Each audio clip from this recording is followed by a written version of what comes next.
नाप्यनुमानेन क्षणिकत्व समर्थनीय। बौद्धों के खिलाफ बोलते हुए मीमांसक कह रहे हैं क्षणिकत्व को आप अनुमान के द्वारा भी समर्थन नहीं कर सकते। क्यों? कहते कि क्या आपका अनुमान क्या है बताओ। सर्वे भावा क्षणिका सत्वात् विज्ञानवद, यह उनका अनुमान है। सर्वे भावा, सकल भाव पदार्थ क्षणिक है। सत्व होने से अस्थि व्यवहार हो जाता है विज्ञान के समान। तस्य दृढ़ोत्पन्न प्रत्यक्ष प्रतिविज्ञान विरोधेन बाधित विषयतया वन्य शैत्यानुमानवद प्रमाणत्वात्। इस अनुमान के द्वारा भी आप क्षणिक समर्थन इसे नहीं कर सकते। यह अनुमान वन्य शैत्यानुमान के समान है। वन्य शैत्यानुमान के समान मतलब वन्य अनुष्ण है। वन्य कैसा है? ठंडा है, गर्म नहीं है। क्यों? द्रव्यत्वात् जलवत। किसने ऐसा अनुमान जैसे बना दे वैसे ही आपका अनुमान भी गलत है। क्यों? वहां बाधक कौन था? हमारे पास एक प्रत्यक्ष ज्ञान था। क्या प्रत्यक्ष ज्ञान था? वन्य का उष्ण स्पर्शन प्रत्यक्ष ज्ञान था। उष्ण स्पर्शन प्रत्यक्ष प्रबल होकर के अनुमान को बाधित कर दिया। उसी पर यहां पर प्रमाण है, कहते प्रतिविज्ञा प्रत्यक्ष प्रमाण हमारे पास है। जिसको उसने दीप ज्वाला कहा था, खंडन किए थे, ऐसा नहीं है यहाँ। क्योंकि यदि ऐसा प्रतिविज्ञा और भ्रांति होता फिर तो यदि ज्ञान आदि से ही जगत उत्पत्ति होती तो अभी भी ज्ञान से ही उत्पन्न हो लग जाए। क्या जरूरत है मृत दंड चक्र आदियों का? ये कहा था ना। तो इसीलिए यह सिद्ध है कि यह जो प्रतिविज्ञा है वह किसी अन्य प्रमाण से बाधित नहीं हो रहा है। स्वयं जगत इत्यादि प्रतिविज्ञा के समान यह विज्ञान आदि भी है। अतएव जो क्षणिक नहीं हो सकते। दृढ़तर उत्पन्न प्रत्यक्ष प्रतिविज्ञान विरोधे न। किस प्रतिविज्ञा के विरोध है? दो विशेषण दे रहे हैं। एक तो दृढ़तर है और उत्पन्न प्रत्यक्ष ज्ञान है। दृढ़तर वो दृढ़ है, अनुमान मान भी लिया जाए उससे ही कैसा है? दृढ़तर है। ये ऐसा जो उत्पन्न प्रत्यक्ष प्रतिविज्ञा ज्ञान का साथ विरोध होने से आपका यह अनुमान क्या है? बाधित दोषग्रस्त हो गया। विज्ञान से द्विक्षणत्रयावस्थायित्व अंगीकारेण दृष्टांत सिद्धेश्च। और आपके दृष्टांत में सिद्ध हेतु तो बाधित दोष तो ग्रस्त हो ही गया। इससे साध्य बाधित मन प्रमाण न सहेतु हो बाधित बाधित हो गया। तो इसलिए कहते कि भाई इतना ही नहीं, दृष्टांत भी आपका दृष्टांत आभास है। क्योंकि विज्ञान हमने सिद्ध कर दिया है वो द्वित्रिक्षणावस्थायी भी होते हैं। अतएव स्वीकार करने से आपका दृष्टांत असिद्ध है। इस प्रकार से बौद्धों के अनात्मवाद, क्षणिकवाद और शून्यवाद ये सभी के सभी बौद्धों में सदैव अव्यावहारिक माने गए। ये सब अव्यावहारिक माने गए। इसलिए जयंत भट्ट कहते हैं जो व्यवहार के योग्य है ही नहीं उसको सत्य कैसे मानते हो आप? जयंत भट्ट ने इनका मजाक उड़ाते हुए क्या कहा है देखो। नास्यात्मा फल भोगमागमथ च स्वर्गाय चैत्यार्चनम संस्कारा क्षणिका युग स्थिति भृतश्चैते विहाराकृता सर्वं शून्यमिदं वसूनि गुरवे देहीति चादिश्यते बौद्धानां चरितं किमन्यदिमत्यति दंभस्य भूमि पराः। दम की पराभूमि है, पराकाष्ठा है। ये ढोंग की पराकाष्ठा है। जो कह रहे हैं ये ढोंग की पराकाष्ठा है। दंभस्य पराभूमि ही, दंभ का पराभूमि मैंने पराकाष्ठा है। क्या? नास्ति आत्मा फल भोगम आगमथ च स्वर्गाय चैत्यार्चनम। कहते हैं कि भाई नास्ति आत्मा, एक तरफ तो कहते आत्मा है नहीं और दूसरे तरफ कहते फल भोग करने प्राप्त करने के लिए उनकी अपनी आगमों के आधार पर चैत्य वंदना आदि करनी चाहिए। बताओ स्वर्गाय चैत्यार्चन, स्वर्ग प्राप्ति के लिए चैत्य की अर्चना क्यों करने जब आत्मा ही नहीं? कौन करेगा अर्चना स्वर्ग को? शरीर प्राप्त करेगा क्या? शरीर तो मर के भस्म हो रहा है, ये तो प्राप्त हो नहीं सकता। आत्मा नाम की चीज है ही नहीं, फिर स्वर्ग को कौन जाएगा? फिर चैत्य वंदना की विधि क्यों कर रहे हो आप? बड़ा उल्टा उल्टा बात कहते हैं। एक तरफ कोई आत्मा आत्मा है ही नहीं, दूसरे स्वर्ग को जाने वाला है, कोई स्वर्ग जो है आदि फलों को भोगने वाला है, और उसके लिए चैत्य वंदना करनी चाहिए। संस्काराक्षणिका युग स्थिति भृतश्चैते विहारा कृता। संस्काराक्षणिका, संस्कार भी क्षणिक है, फिर भी युग पर्यंत स्थिति भी उसकी मान रहे। बताओ, क्षणिक भी है और समस्त युग पर्यंत बना भी रहेगा, ऐसे कैसे होगा? युग स्थिति भृता, युग स्थिति का धारण करने के पीछे कारण है, वो युग स्थिति के धारण करने वाले। ये ते विहारा कृता, इनका विहार को करते हैं, स्वीकार करते हैं। और सर्वम शून्यम इदम वसूनि गुरवे देहि तिचादिश्यते। सर्वम शून्यम, एक तरफ तो कह रहे हैं सबको शून्य, दूसरे कहते हैं ऐसा है भिक्षा में जाकर कहते भाई मुझे कुछ नहीं चाहिए भिक्षा, लेकिन आपके पास जो धन दौलत कपड़ा लता भिक्षा में रोटी पानी वगैरह मेरे अपने गुरु के लिए दे दो। अरे सर्वम शून्य तो दे दो, किस चीज को मांग रहे हो? शून्य को देव मांग रहे हो क्या? जब सर्वम शून्यम है कि शून्य कोई दे सकता है? 0 रुपया दिया और 0 किलो चावल लाया है, ऐसे कैसे आदमी व्यवहार करेगा? वसूनी इदम वसूनी इदम और वसूनी च गुरवे देहिति च आदिश्यते। बौद्धानाम चरितम किमन्यदीयति, बौद्धों के चरित्र इससे तरह क्या हो सकता है? ढोंग की पराकाष्ठा बताओ, इससे पर और कुछ नहीं हो सकता है। इस तरह से लोगों ने इनकी बड़ी उपहास करी इसी वजह से।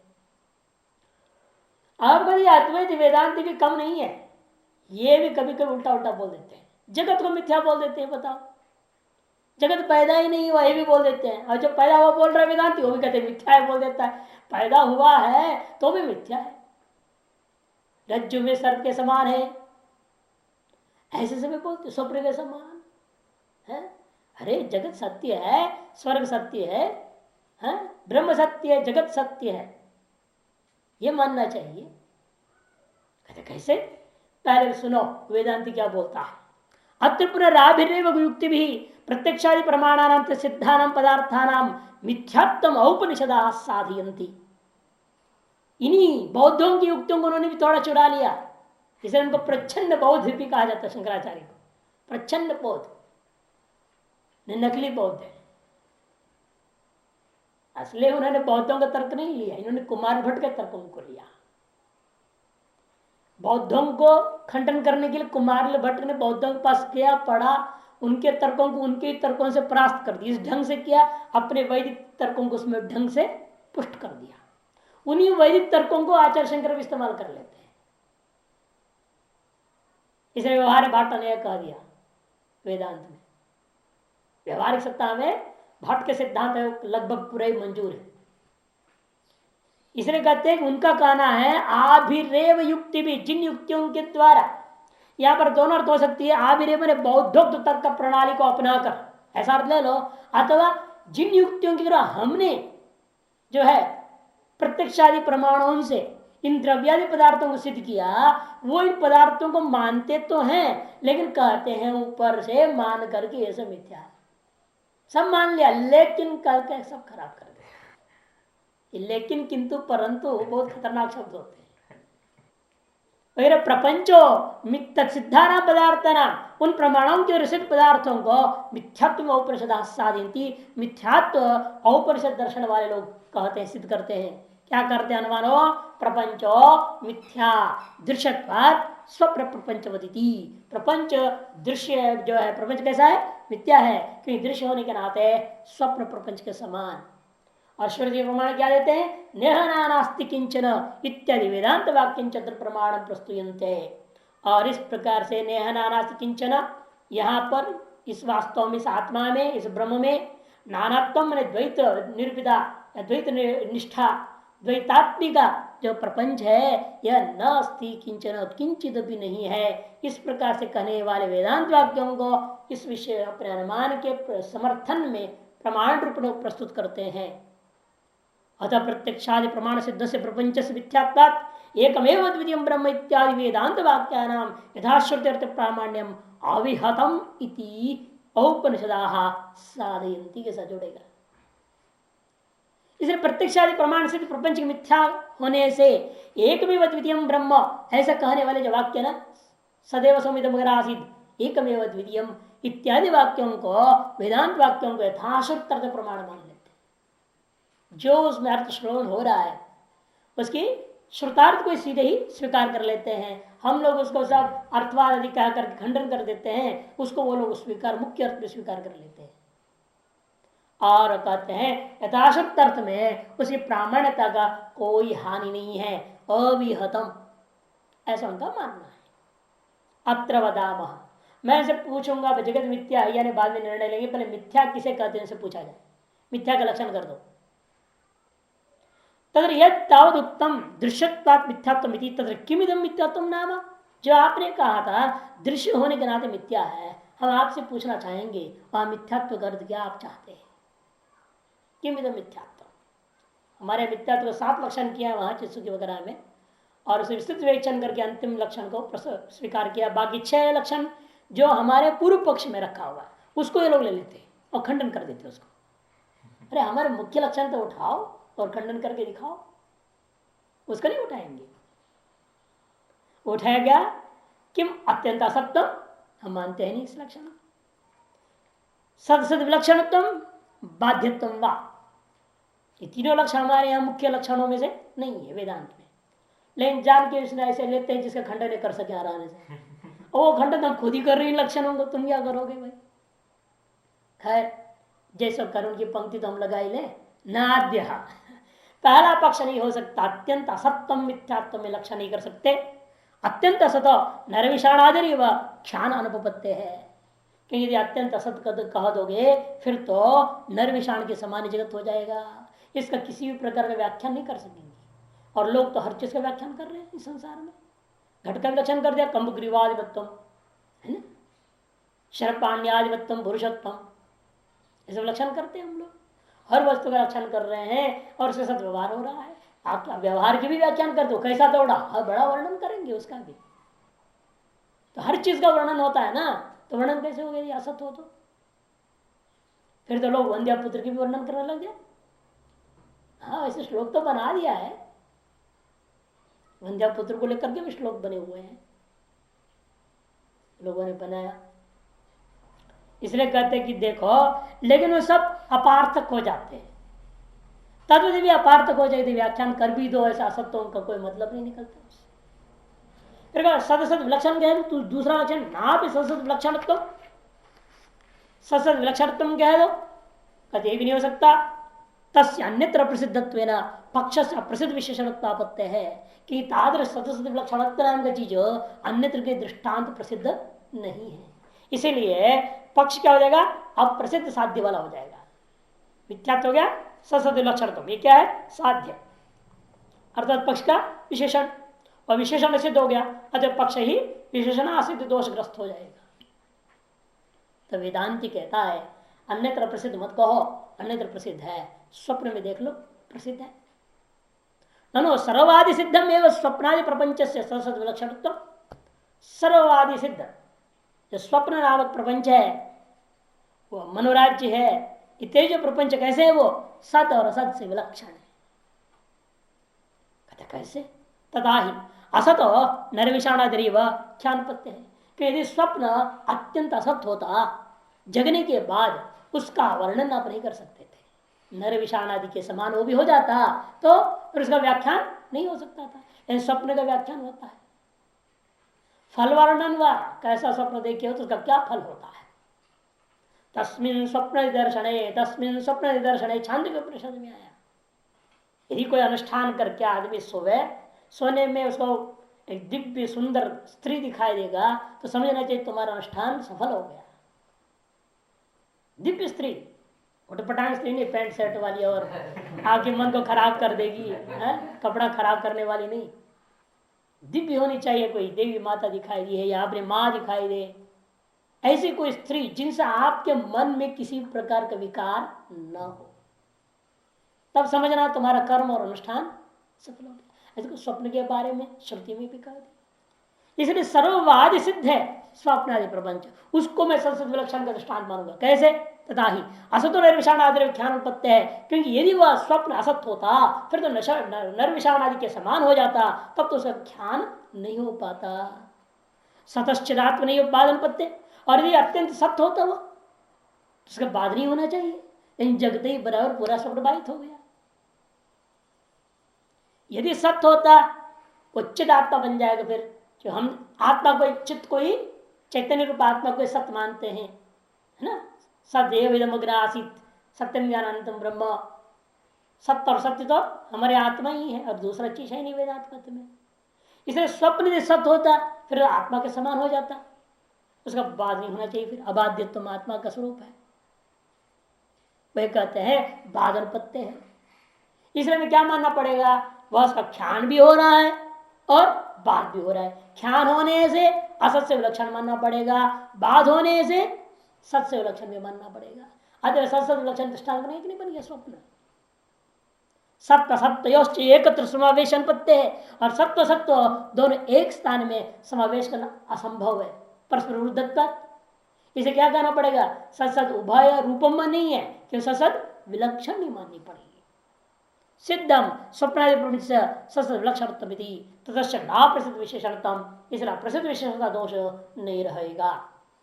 तो पूर्व पक्षी में मांस कहता है भाई वह ऐसे मत कहो, सद विलक्षण से निर्विषाणादि ख्यान अनुपत्ति है। सद विलक्षण का आपने जैसे कहा उसे निर्विषाणादि के समान भी माना जाएगा, उल्टा बोल रहा है। इसलिए भी सद विलक्षण आपने मानी ना, यदि सत से विलक्षण है तो मतलब क्या, वो निर्विषाण के समान है, वो तब भी ख्यान नहीं होगा। और इसी प्रकार से असत विलक्षण कह दिया, इसका मतलब असत विलक्षण का होगा वो सत्य होगा, जो असत से विलक्षण है वो सत्य होगा, वो चिदात्मा के समान हो जाएगा, फिर बाद नहीं होना चाहिए। ऐसा भी तो मैं कह सकता हूं। असत विलक्षण से चिदात्म नहीं वह बाद अनुपत्य है। अतः सत्सत विलक्षण कल्पने स्वप्नादि प्रवृत्ति से ख्यातिवादी और अनुपत्य है। इसे सत्सत विलक्षण कल्पना करने के बावजूद भी आपके अनुसार हम चलते तब भी स्वप्नादि प्रपंच में ख्यातिवादी और अनुपत्य है, ख्याति और बाद दोनों ही अनुपन्न है। तस्मात् ख्यातिवाद अन्यथा अनुपत्या ससल विलक्षण रिक्तम वजह, जैसे ख्यातिवाद के अंत अनुपत्ति के आधार पर ससल विलक्षण हम स्वप्न को मान लेंगे, यह जो आप कथन करते हैं वह आपका वचन झूठी है। अतः सत्सद विलक्षणत्व अस्माकम असिद्धम एवं युक्तम अप्रसिद्ध विशेषणत्व, इसलिए सत्सद विलक्षण नाम का जो आपका सिद्धांत वह हमारे दृष्टिकोण से असिद्ध है। अतएव आपके अनुमान में अप्रसिद्ध विशेषण का दोष सिद्ध हो गया। तब कहते फिर मिथ्यात्व कर तुम बाध्यत्व ले लो, ना भी बाध्यत्व मिथ्या पदार्थ, बाध्यत्व मिथ्या पद का अर्थ नहीं हो सकता। क्यों? जागृत प्रपंच से बाध भूत प्रमाणांतर अदर्शनात्। ठीक है, स्वप्न जगत यहां बाधित हो रहा है, सुषुप्ति का जगत यहां बाधित हो जाएगा, लेकिन जागृत का जगत कहां बाधित हो रहा है, ये गड़बड़ है। यही जागृत का जगत स्वप्न में जब हम जाते हैं तो यहाँ का जगत वहां बाधित होकर अनुभूति हो जाता, सब मुक्त हो जाते। ये संसार कैसे चलता है ईश्वर का, जैसे स्वप्न का यहां बाध होता है, इसे सब आप स्वप्न को याद रखते हो। स्वप्न का किसी भी पदार्थ के साथ कोई आपका संबंध रह जाता है नहीं, क्यों? यहां आते ही वो बाधित हो गया। इसलिए जागृत वहां जाते ही बाधित हो जाता तो फिर यहाँ के भी प्रति किसी भी वस्तु के प्रति आपकी आस्था नहीं होती। लेकिन बिगड़ा है कहाँ, यहाँ आते तो रोज वही चीज सब दिखते हैं, कुछ भी बाधित नहीं है। जो चीज जहां रखा है वही मिलता है सवेरे, है ना। चूहा इधर से उधर हो ले भी जाए तो परेशान हो जाते हो आप, कहाँ गया, पूरा घर में हल्ला मच जाता है। एक बार महात्मा का हुआ है, सारे चूहों ने ले जा करके जो है उसे घड़ी उठा के ले गए, साबुन उठा के ले गए, ले लेकर ऊपर जो छप्पर थी, छप्पर के ऊपर जमा कर देते थे। अब वो कहे हम लोग पर नाराज होते थे, अरे आप लोग बदमाशी करते हो, जानो हमारे साथ जो ऐसे मजाक करने के लिए ऐसे करते हो, कहाँ रखते हो, ला के दो। अरे भाई हम लोग छुए ही नहीं, हम लोग कहाँ जाए, तुम्हारे कुटिया तरफ जाते ही नहीं झोपड़ी में, हम लोग अपने यहाँ हैं, तुम्हारे वहाँ क्या लेन देन, हम क्यों वहाँ जाए। आप ही बार बार हमारे पास शिकायत करने आते हो, आप लोग कर रहे हैं, हम तक कर दाओ मंडल स्वामी जी को बोला। स्वामी जी जाके क्या दिया उसने, स्वामी जी पूछ हम लोग कुछ नहीं जानते, हम लोग छुए ही नहीं, उस तक गए ही नहीं, अपनी इच्छाएं नहीं पड़ी, हम कहाँ अंदर घुसेंगे। खैर हुआ कि उसके बाद बात कल चलो कोई जो हो गया ठंडा हो गया मामला, है उसको मिली नहीं, ना घड़ी मिली ना साबुन ना कुछ नहीं मिला। और दूसरा से खरीद लाया, काम चला लिया। कुछ दिन बाद बारिश का दिन थी, चतुर्मास में भयंकर बारिश वारिश हुई, तो वो छप्पर कुछ हिस्सा नीचे गिर गया उसी की। मैंने कहा देख भगवान ने देता ना चप्पर फाड़ के देता है, तो मैं चप्पर फाड़ के तुम्हारे वापस साबुन पहुंचा दिया, तो गति वापस पहुंचा दिया। वो जब चप्पर फाड़ के गिरा तो उससे सारा निकल गए वो। अरे देख तेरे सारा माल यही था, अब पता चल रहा कौन ले गया था, तब पता चल होने नहीं गए।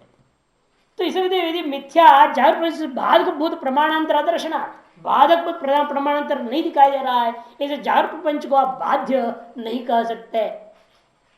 न चेदम एवं अनुमान बाधकम इतने वाच्य, अरे मेरा अनुमान है ना, अनुमान से मैं बाध्य कर दे रहा हूं उसको, इतने वाच्य। अस्य अनुमान से प्रपंच प्रतिभास बाध्यत्व वन्यशैत्य अनुमानवत स्व उत्थान अनुपत्य है। जैसा आप कहते वैसे हम आपको कह देंगे, वन्यशैत्य अनुमान के समय आपका अनुमान भी है, दृढ़तर प्रत्यक्ष से बाधित हो रहा है आपका अनुमान। कि दृढ़तर प्रत्यक्ष क्या बोल रहा है हमको, इसका प्रमाण से बाद नहीं दिखाई दे रहा कभी भी। इसे कहते हैं अस्य अनुमान से प्रपंच प्रतिभास बाधित, प्रपंच का प्रतिभास में प्रत्यय प्रपंच का जो नित्य प्रत्यक्ष हो रहा है वह स्पष्ट कर रहा है, वह त्रिकाल अबाध्य नहीं है। किंतु आप बाध्य कह रहे हो, हम कहते नहीं त्रिकाल अबाध्य ही है, वो बाध्य नहीं है, क्यों नित्य हमको दिखाई दे रहा है ना, वो नित्य ही हमको दिखाई दे रहा है, रोज रोज हमें यही दिखाई दे रहा है, तो हम त्रिकाल बाध्य कैसे मान लेंगे उसको। इसलिए मैं उसको त्रिकाल अबाध्य मानूंगा, त्रिकाल में बाध्य नहीं मानूंगा। अस्य अनुमानस्य प्रपंच प्रतिभास बाध्यत्वेन, प्रपंच का त्रिकाल अबाध्यत्वेन जो प्रत्यक्ष के द्वारा बाधित हो जा रहा है, इसलिए वन्यशक्त अनुमान के समान आपके अनुमान भी अपना विषय को उत्पन्न नहीं कर सकता। न प्रपंच प्रतिभास मिथ्यात्वाद, अरे प्रपंच का प्रतिभास ही मिथ्या है। युक्तम अनुमानोत्थान, इसलिए अनुमान का उत्थान होना उचित है चेत मैव। देखो आप ही फंस रहे हो अन्योन्याश्रय दोष में। प्रपंच का प्रतिभास होने से, प्रतिभास मिथ्यात्व सती अनुमानोत्तम, प्रपंच का प्रतिभास मिथ्या है तो अनुमान उत्पन्न होगा, अनुमान उत्पन्न मिथ्या सिद्ध करेगा तो प्रपंच जो भाषा है वो मिथ्या हो जाएगा। अनुमान उत्थाने सती मिथ्यात्व यदि परस्पर आश्रय प्रसंगात, एवं अद्वैत श्रुति न उत्थाने परस्पर आश्रय अनुसंधातव्य, अद्वैत श्रुतियों को उत्थान करने में भी परस्पर आश्रय दोष अन्योन्याश्रय दोष का अनुसंधान कर लेना चाहिए, और ज्यादा विस्तार न करते हुए यही रुक जाता है वो। तस्माद अद्वैत श्रुति रपि न था श्रुति अर्थे प्रमाणमिति अबाधित प्रत्यक्षादि प्रमाण सिद्धानाम द्रव्य जाति गुण कर्मणाम अभाव से सत्यत्व सिद्धम। इसलिए अद्वैत श्रुतियों को भी यथाश्रुत अर्थ में प्रमाण नहीं मानना चाहिए। इसे निष्कर्ष निकला हमारे द्वारा प्रस्तुत अबाधित जो प्रत्यक्षादि 6 प्रमाणों के द्वारा सिद्ध जो पंच पदार्थ है, द्रव्य जाति गुण कर्म और अभाव, यह पंच पदार्थों में सत्यत्व सिद्ध हो गया। अर्थात हमारे मत में ब्रह्म सत्य है, जगत सत्य है। उपसंहार, अब उपसंहार करते हैं। बहुत सुंदर है, विद्वानों का स्वरूप बताया गया, बहुत सुंदर दिखता है। कैसे विद्वान होते थे पहले जमाने में, इतने महान उद्भट विद्वान जो कुमार भट्ट की तरह महान समुद्र से निकाल करके संक्षेप की तरह सुंदर ढंग से हमें दिया है, वो अपने आप को कैसे मानता है। लेकिन यदत्प्रकृष्टार्थम महदिपद कौमारिलमते विरुद्धार्थम वा तत्सकल शोध्यम सुमतिभिः हरेश्च श्रुत्यंत प्रथित परमानंद वपुषः समस्तो अत्र स्तोत्री भवतु मम संजल्पन विधि। यदत्र कृष्ठार्थम महति कौमार लमते, इस महान कुमार मत में जो मैंने संग्रह करने की कोशिश की है, इनमें से कोई पदार्थ आपको क्लिष्ट लगता है अथवा वह वृद्धार्थम, यह कोई दूसरे विद्वान को लगता है कुमार मत के मत नहीं है, गलत बोल रहा है, तो सकलमपि शोध्यम सुमति भी, सुमति विद्वानों के द्वारा जो है उसको स्वयं शोधन करके समझ लेना चाहिए। कितना छूट दे रहा है, यद्यपि उसने एक भी बात गलत नहीं कही है, लेकिन कहता है फिर भी यदि किसी को लगता है मेरा कहा हुआ पदार्थ क्लिष्ट है या विरुद्ध है, कुमार मत के विरुद्ध है, तो आप स्वयं उसको शोधन करके समझने की ग्रह पंक्ति लगाने की कोशिश कर लेना। मैं तो क्या कर रहा हूं वास्तव में, मम संजल्पन विधि, मेरा ये जो संजल्पन विधि है यह स्तोत्री भवतु अत्र समझता, मेरा संपूर्ण संजल्पन विधि उस परमात्मा के लिए अस्तोत्र हो तो स्तोत्र के समान हो जावे। अस्तोत्रम स्तोत्रम भवतु विधि स्तोत्री भवतु, श्लोकबद्ध लिखा है इन्होंने पूरा मूल। स्तोत्र तो है ही है, लेकिन इसमें परमात्मा गुणों का कथन नहीं है ना, स्तोत्र कैसे मानेंगे? गुण कथनम स्तुति ही, गुण तो कथन नहीं, तो कुमार मत के सिद्धांत का कथन है, इसलिए अस्तोत्र निश्चित है, श्लोकबद्ध होता हुआ गुण कथन न होने से अस्तोत्र है, किंतु वह भी स्तोत्र समान हो जावे ऐसा प्रार्थना करते। स्तोत्री भवतु, किन का स्तोत्र होवे? हरेश्च श्रुत्यंत प्रतित परमानंद वपुषः, श्रुत्यंत मैंने वेदांतों में, प्रथित मैंने विस्तार रूप में कथित परमानंद शरीर है जिसका विज्ञानम आनंदम ब्रह्म सत्यम आनंदम ब्रह्म, ऐसा जो आनंद शरीर वाला जो हरि है उस हरि के लिए यह स्तोत्री भवतु अस्तोत्र स्तोत्र के समान हो जावे ऐसा उन्हें प्रार्थना कर। पहला इस उपसंहार श्लोक में दो बात उत्कृष्ट कह दिया, अपनी ही अहंकार राहित्यता को स्पष्ट कर दिया। एक तो कहता है विद्वान कोई भी हमारे इस ग्रंथ पर कुछ भी कहना चाहेगा वो हार्दिक स्वागत है, ये मैं नहीं कहता, मैं जो लिख रहा हूं 100% करंट, कोई कुछ नहीं बोल सकता। जैसे मुसलमानों के होते हैं, बाइबल में होता है, ईसाइयों में जो बोल दिया पुराण में मानो, नहीं तो काट देंगे, गला काट देंगे, फांसी दे देंगे, कुछ भी कर देंगे, मार डालते हैं। अच्छे अच्छे वैज्ञानिकों ने जो बाइबल के खिलाफ बोलते उसको मार डाल दिया उन्होंने। लेकिन हमारे यहाँ तो वेदों पर चाहे कुछ भी लिख दे रहे हो, कोई भी लिख रहा है पट्टा, जो गुरु परंपरा से एक दिन भी किसी के पास बैठ के पढ़ा नहीं, वो भी वेदांत पर लिख रहा है, किसी पर भी लिख रहा है, बकवास लिख रहा है, लेकिन कोई बोलने वाला नहीं। ये स्वतंत्रता है देख भारत की। और हिंदुओं में इतनी सहिष्णुता, वेद वृद्ध बक रहा है कोई तो भी सुनते हैं, ये सोचते हैं बच्चा है, अज्ञानी है, ये जन्म नहीं सुधरे, किसी और जन्म में समझ में आएगा, इसको छोड़ो, माफ कर देते। उदार हृदयता, ये उदार हृदय इसके अंदर स्पष्ट दिख रहा है। कोई भी विद्वान हमारे इस ग्रंथ को टीका टिप्पण करे, खंडन मंडन करे, हमें कोई आपत्ति नहीं, हमने जैसे समझा वो हमने लिखा है।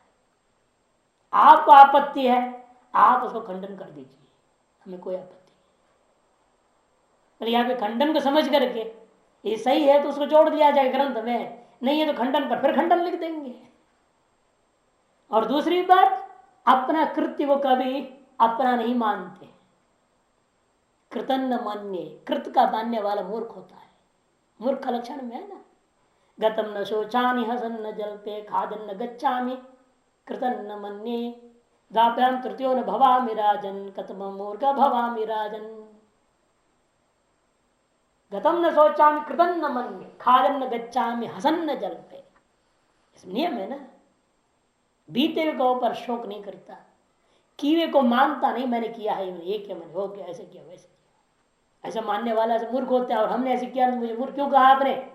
ऐसे कालिदास ने डांट करके जब भोजराज से पूछ रहा है, मैंने इनमें से कहा कोई काम किया नहीं है। तो इस तरह से भी कृतन न मन्ने, कहते हमने किया कुछ नहीं है, तो सब भगवान की स्थिति मात्र हो गया।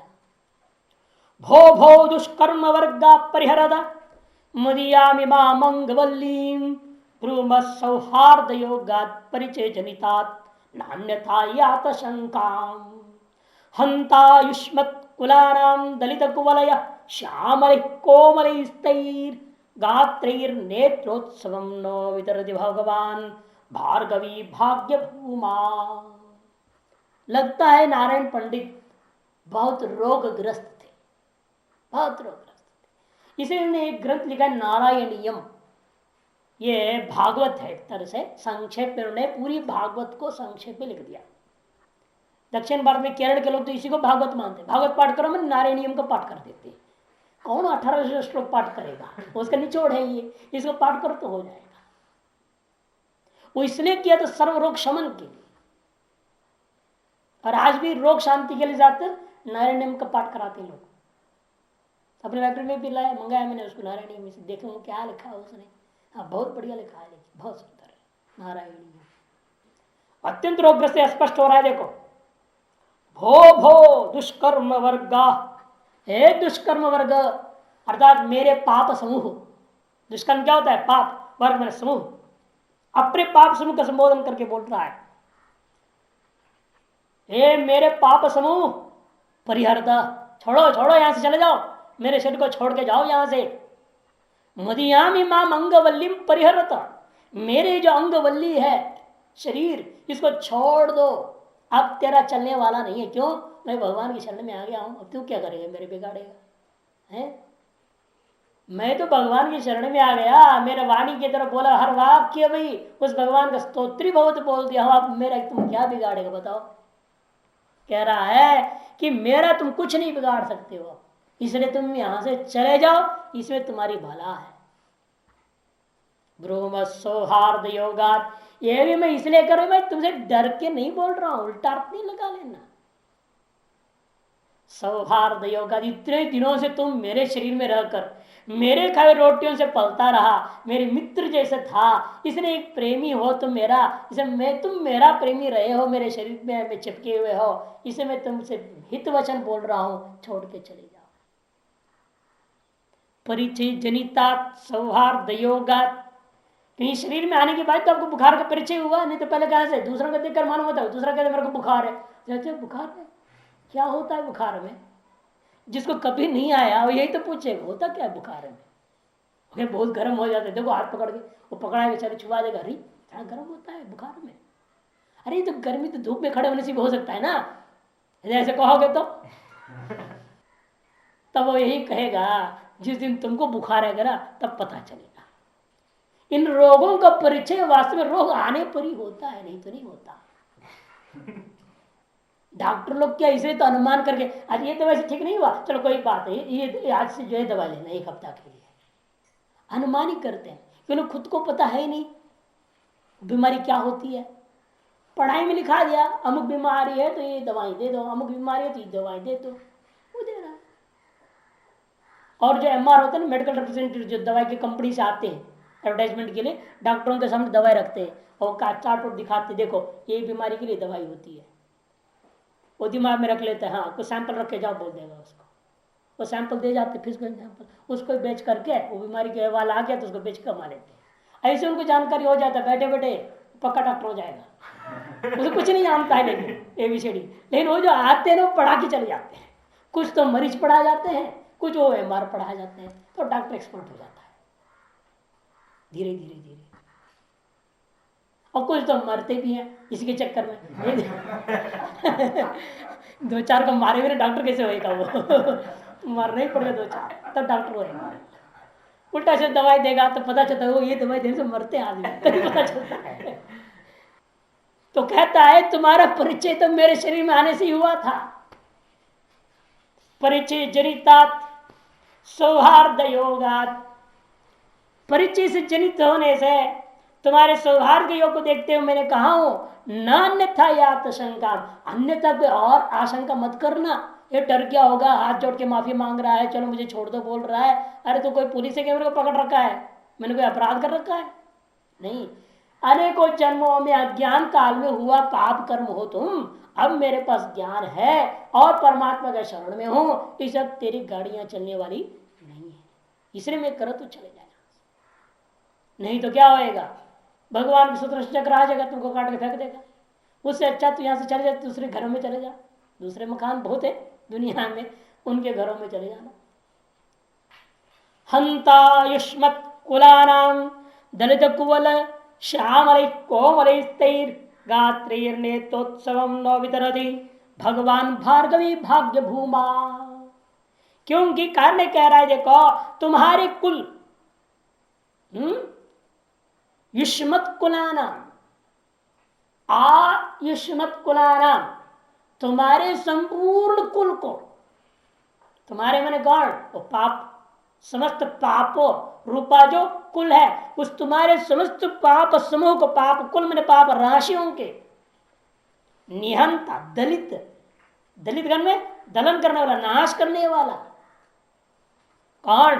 कुवलय श्यामल ही, नील कमल के समान कोमल, कोमलई तई गात्री, नील कमल के समान कोमल श्यामल रंग के कलेवर व शरीर वाले भगवान श्री कृष्ण मेरे हृदय में नृत्य कर रहे हैं, तो उस समय में तुम्हारी गाड़ी कहां चलने वाली बताओ। इसलिए ऐसा ना हो कि उनका नृत्य करते करते उन्हें अपने पैर तेरे खोपड़ी में रख देंगे, फिर तो काल लग मर गया ना, तू भी वैसे मर जाएगा। इसे तू यहां से छोड़ के चले जाना। मित्र के नाते कह रहा हूं, मैं नहीं चाहता मेरा मित्र जो इतने दिन तक मेरे शरीर में रहा, मेरे साथ रहा है, वो मर न जाए, वो अन्य घरों में जाके सुखी रहे। जानते हो भगवान छोड़ेंगे नहीं, तुमको मार डालेंगे। मारने का काम इनका है, पापों को मारने वाला। पाप मरण तीन तिहरा, इसलिए हरेश श्रुत्यंत, पुरुष श्लोक में कहा ना, हरि शब्द प्रयोग किया है। सकल पापों को हरण करने वाला ही है।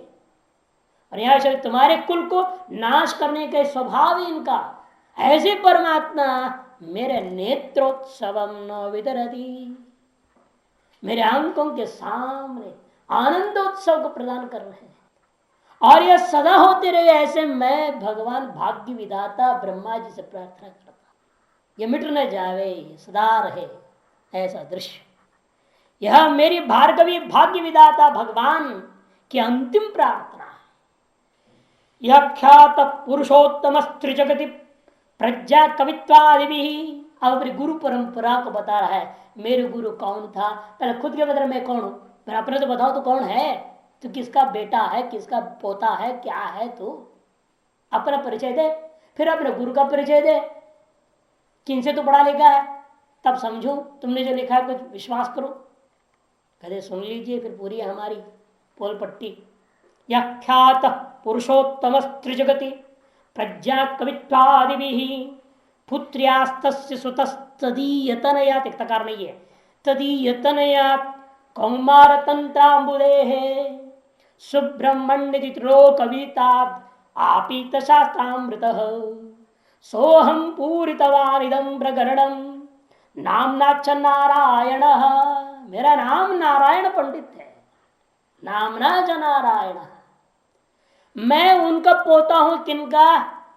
पुरुषोत्तम नाम पंडित। यह ख्यात पुरुषोत्तम त्रिजगति, तीनों जगत में प्रसिद्धि को प्राप्त थे, ऐसा जो मेरे नाना जी हैं, वो मां के पिता। कैसे थे वो पुरुषोत्तम पंडित?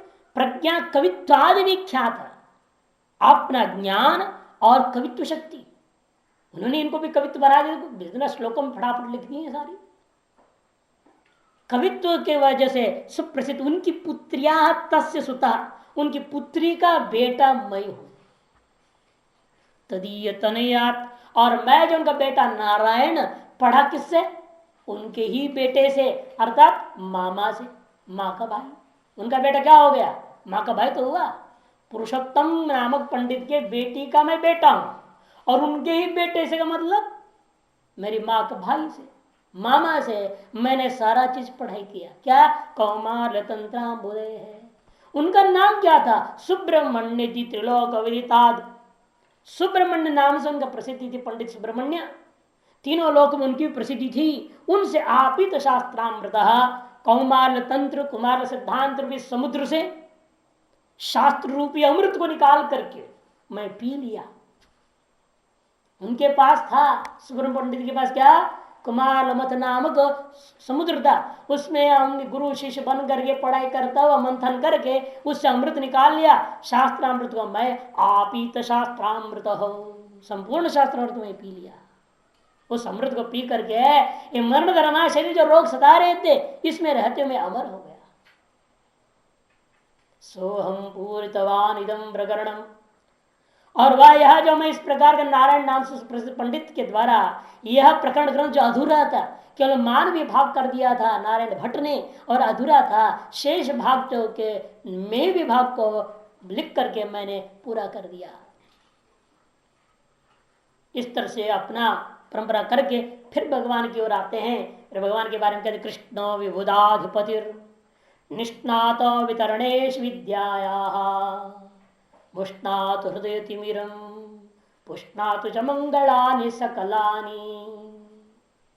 देवाधिदेव भगवान श्री कृष्ण विबुधादि, विबुध मने देवता लोग, उनका भी जो अधिपति, उनका भी जो अधिदेवता, देवताओं का भी जो देवता अधिदेवता भगवान जो श्री कृष्ण है, वो क्या करें, विद्या के वितरण में अत्यंत निष्णात हैं। जो कैसे हैं वो, विद्या वितरणेषु निष्णात कृष्ण, विद्याओं को वितरण करने में अत्यंत निष्णात है। वे क्या करें, मुष्णातु हृदय तिमिरम, मेरे हृदय में विद्यमान जो तिमिर अंधकार है उसको चुरा लेके ले जावे। हमारे मक्खन तो है ही कि चुराने आओगे तुम, मेरे पास अज्ञान ढेर पड़ा है, इस अज्ञान को तुम चुरा के ले जाओ। मुष्णातु हृदय तिमिरम पुष्णातु च मंगलानि सकलानि, और इस अंधकार को ले जाओ, चोरी करके ले जाओ, जैसे ले चोरी शब्द प्रयोग कर मुष्णातु, चुरा के ले जाना, और सकल मंगलों का पोषण करना। अमंगलों को हरण कर लो और मंगलों को पोषण करो। मंगल भवन अमंगल हारी कहते हैं ना, मंगल होवे और अमंगल को हरण कर देवे, वही परमात्मा का काम है, वह हम में होवे, ऐसा प्रार्थना कर रहे हैं। मुझे लगता है ये श्लोक जो होना चाहिए था ना, पहले होना चाहिए था। 53 के बाद ये होना चाहिए 54, और ये 54 होना चाहिए 55, ताकि उसके बाद 56 फिर गुरु परंपरा में आ जाता। बीच में कहां से श्लोक भगवान को घुसा दिया, गुरु परंपरा के बीच विच्छेद कर दिया एक तरह से, वो ठीक नहीं ना। वही जो श्लोक 55 है वो 54 बनना चाहिए। जो 54 और 55 बन जाएगा तो ठीक जुड़ेगा। तो 56 में क्या बोल रहे, सुब्रह्मण्याद अधीता क्षिति विबुध पदे काशिका तर्क मार्गा रामाचार्याच्च पश्चात सकलम अधिगतम येन कौमार तंत्रम कृष्णात् काव्यार्थमीमांस परिवृढ़त काव्य मार्गावगंता सोहम नारायणाख्यो विलिखम अखिल लोकोपहासार्थमेतत्। सुब्रह्मण्यादयिता, सुब्रह्मण्य से कैसे थे वो, क्षिति विबुध पते है। इस पृथ्वी पर विद्वान बड़े बड़े जो क्षिति विबुध किसको होते हैं, ब्राह्मण को। पृथ्वी का देवता कौन है, ब्राह्मण, उनका जो पति ब्राह्मणों में श्रेष्ठ। ऐसा जो मेरा मामा सुब्रह्मण्य पंडित, उनसे काशिका तर्क मार्गा, माने जो कुमार भट्ट की श्लोक वार्तिका टीका, काशिका टीका, उस पद्धति से उनसे सब कुछ पढ़ लिखने के बाद एक और आचार्य थे रामाचार्याच्च पश्चात, बाद में रामाचार्य नाम के विद्वान थे, उनसे मैंने क्या पढ़ा, सकलम अधिगतम येन कौमार तंत्रम, शेष जितने भी कुमार भट्ट के सिद्धांत थे वो सब मैंने उनसे पढ़ा। मैंने इन्होंने 2 पंडितों से विमान से पढ़ा है, सुब्रह्मण्य पंडित मामा से और रामाचार्य पंडित से। और साहित्य वगैरह भी पढ़े हैं, तभी तो श्लोक वगैरह बना पाएगा आदमी। कहते साहित्य किसे पढ़ा था, कृष्णा काव्यार्थमीमांसक, कहते हैं कृष्ण पंडित थे कोई, उनसे मैंने क्या पढ़ा, काव्य अर्थमीमांसा, अर्थशास्त्र आदि पढ़ा मैंने। पढ़ करके मीमांसक परिवृढ़ता काव्य मार्गावगंता, जो कि कैसे थे उनका विशेषण है पहले, काव्यार्थ मीमांसक परिवृढ़ता कृष्णात् काव्य मार्गावगंता, काव्य का जो मार्ग है उसको मैंने सम्यक जान लिया। मैंने काव्य में कहा हुआ जितने भी सिद्धांत है, पद्धतियां हैं, अलंकार शास्त्र है, सारे शास्त्रों को मैंने अच्छी तरह से जान लिया है। काव्य मार्गावगंता सोहम नारायणाख्यो, विशेषण कर क्या समझना है कि किसने किसमें तीर्थ प्रवीण थे वो, काव्य मीमांसा आदि के परिवृढ़ता माने धुरंधर, काव्य अर्थशास्त्र और मीमांसा, इन 3 विषयों में जो परिवृढ़ मैंने अत्यंत धुरंधर, ऐसे कृष्ण पंडित से मैंने काव्य मार्गों को पढ़ा। ऐसा जो नारायणाख्यमय वेलिखम अखिल लोकोपात, मैंने सारा ग्रंथ जो बना दिया, क्यों बनाया है ये समझ करके दुनिया इस मेरे पढ़ा बना हुआ ग्रंथ को पढ़ करके मेरा मजाक उड़ाएंगे। उपहासार्थम ये तत् कहेंगे देखो देखो क्या बनाया पंडित ने, कमाल कर दिया। ऐसा हमारे जैसे नहीं बोलेगा मूर्ख है, ऐसे ही लिख दिया और बस ऐसे ही बोलने वाले होंगे दुनिया में। इसलिए जान के कहते हैं अखिल लोक उपहासार्थम ये तत्। जिनको नहीं समझ में आएगा तो उपहास उड़ाएंगे, जिनको इस गहराई समझ में आती इसका आनंद लेंगे ना। यही तो होता है, शास्त्र को समझ में नहीं आता और कहते बकवास बेकार है। जैसे अंगूर नहीं मिले तो अंगूर खट्टी है ना, कूदा कूदा बेचारा, हाथ लगी नहीं तो क्या कहेगा अंगूर खट्टा है। नहीं समझ में आया तो अगर बकवास लिख दिया इन्होंने। समझ में आ जाए तो उस आनंद लेने वाले विद्वान तो प्रशंसा ही करेंगे। कुमार लमताम भोदो गंभीर करीयसी युक्ति रत्न इदम सिद्धांजनम परम। इसका श्लोकार्थ पहले कर चुका हूं। वेलो बना उसको, वेलोल्लंघि पयोधि विसरत कल्लोल तुल्योदयैर आलापा विषयैर्यशोभिरखिलम लोकं परिष्कुर्वते लीला निर्जित शत्रवाय च वयं तुभ्यं किमाशास्महे शैलाधीश्वर मानवेद नृपते जिया सहस्रम समाह। अब राजा को आशीर्वाद देते हैं, जिनकी राजा के ही सहयोग और प्रेरणा से उन्होंने ग्रंथ को पूरा भी किया है। उस राजा के बारे में कहते हैं कैसे है वो राजा। वेल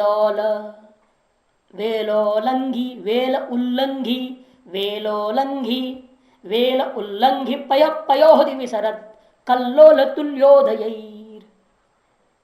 कैसा है वेल, महान महान जो द्वार भाट निकल रहे हैं उनको भी उल्लंघन करने वाले उत्ताल धवल तरंगावली से युक्त पयोधि जल का जो समुद्र जिसके उत्ताल तरंग निकल रहे हैं उसके वजह से फेन बन रहा है।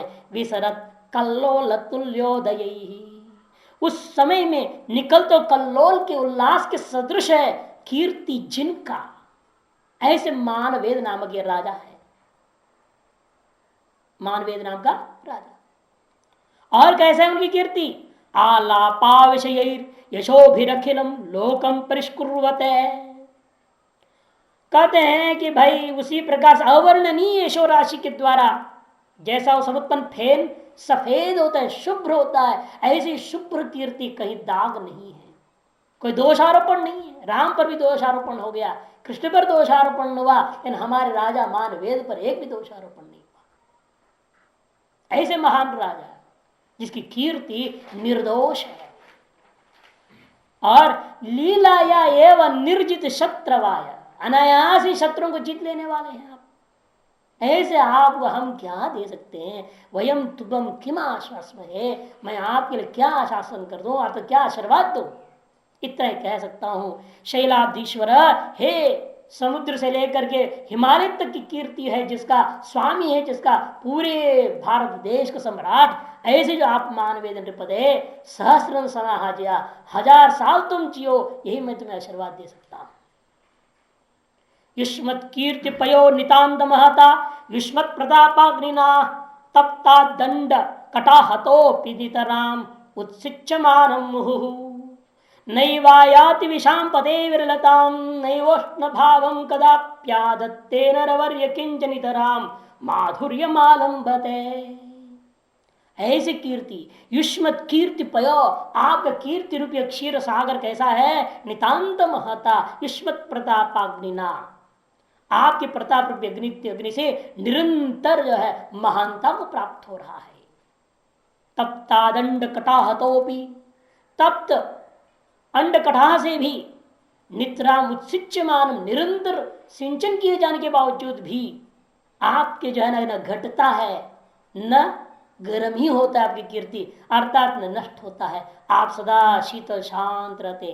त्रिभुवन कमले नैव आयाति विषाम पते, हे विषाम पदे वैश्यों के जो राजा, विरलताम नैव आयाति, न्यूनता को प्राप्त नहीं होता, नैव उष्ट भावं कदाचित, कदापि कभी भी उष्ट भाव को भी प्राप्त नहीं होता। अर्थात आपका कीर्ति किसी भी कारण से घटता भी नहीं है और किसी प्रकार से विकार को भी प्राप्त नहीं होता। हे नरवीर्य नरवर्य, हे नरवर्य, नरों में श्रेष्ठ किंच निद्रा माधुर्य आलम्बते, किंतु उल्टा सदा ही मधुर एवं शीतल ही सदा सदा की कीर्ति बनी रहती है। त्रिभुवन कमल त्वदीय कीर्ति ही प्रचुर मकरंद, मकरंद का नहीं है, प्रचुर मकरंद विलास माद धाती बुध समिति रसौ तु चंचरीक प्रकृदशामपि तत्र मानवेद। हे मानवेद त्रिपते, आप त्रिभुवन कमल है, त्वदीय कीर्ति ही, आपकी पवित्र कीर्ति कैसी है? प्रचुर मकरंद विलास माद धाती, मधुर मकरंद की धारा के समान जब विलास को प्राप्त होता है। और बुध समिति रसौ, यह विद्वत समिति रूपी ये क्या है? भंवर है, मधुमक्खियां हैं, विद्वान लोग क्या है? मधुमक्खी के समान है, और आपकी कीर्ति उसमें विद्यमान मधुर अमृत के समान है। उसको पाने के लिए ही सारे विद्वान सदा आपके सभा मंडप में लगे हुए रहते। बुध समिति रसौ, यह असौ बुध समिति ही तो चंचरीक प्रकर दशामपि तत्र मानवेद। यह विद्वत समिति कैसी है? मधुलिप्सु, मधु मंडलियां है, मान लो मधुकर मंडली है बन करके सोमपान का यह पावन अभिनय मानो एक तरह से निरंतर बना रहे और सदा सदा बना रहे, यही हम आपके लिए प्रार्थना करते हैं। ऐसे उस राजा को भी आशीर्वाद देते हुए इस ग्रंथ पूर्णता को प्राप्त करते हैं। ओम पूर्णमदः पूर्णमिदं पूर्णात् पूर्णमुदच्यते पूर्णस्य पूर्णमादाय पूर्णमेवावशिष्यते। ओम शांति शांति शांति।